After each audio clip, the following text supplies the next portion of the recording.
Hi all, we're at the Potomac Science Center where we've collected water from the pond adjacent to it and also in Belmont Bay itself. And I sort of wanted to do a quick walk around. There's been some extensive landscaping done here with native wetland species and other grasses that are native.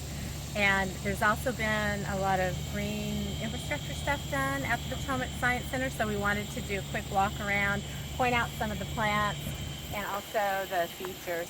This is buttonbush. Never forget buttonbush. So this is a wetland bush, and you can see the little button size seed pods on it. There's also some invasive species, more buttonbush.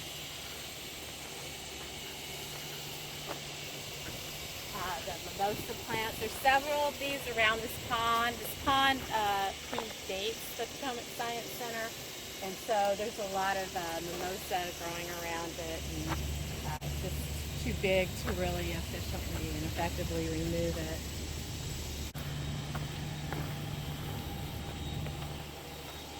Okay, over on the right, they've planted a lot of grasses that are native to wet prairies. Switchgrass is the lower one, and that one can grow as tall as about 30 feet.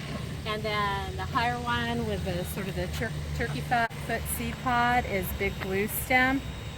These are very common wet area grasses, and they were found quite frequently on the Great Plains and prairies.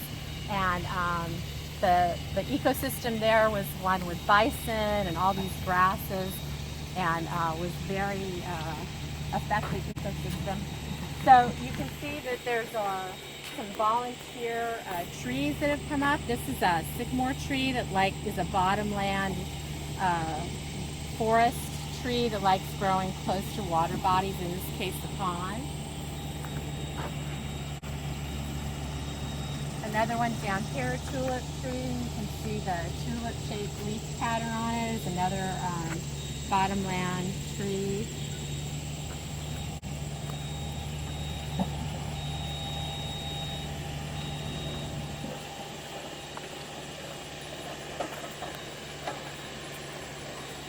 Walk over here.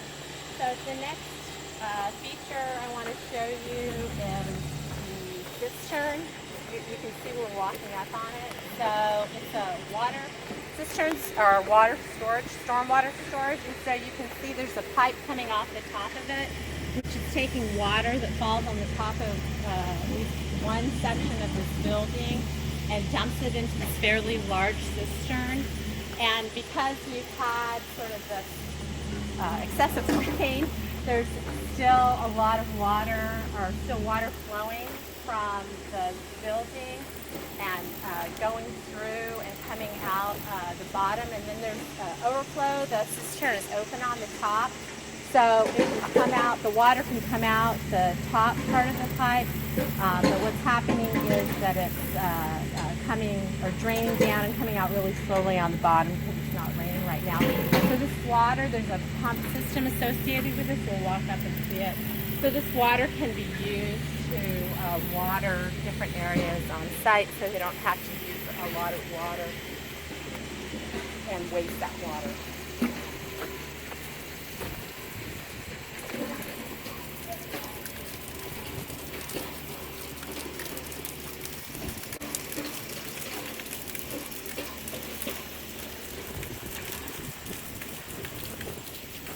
Okay, so the next thing I want to show you is green wall. So I'm sure you all have heard of a green roof before. That would be obviously on the top of the facility, and that would be a way to both cool the facility and also uptake water and maintain or reduce the energy needs of the facility. In this case, this is more of an example of a green wall that could be on the actual side of the facility and providing some energy benefits. But in this case, it's more of a sort of a demo model. So you can see that the green wall uses a pouch system, and it's got, if you can see these, it's got some watering lines that run through it, and so it can both take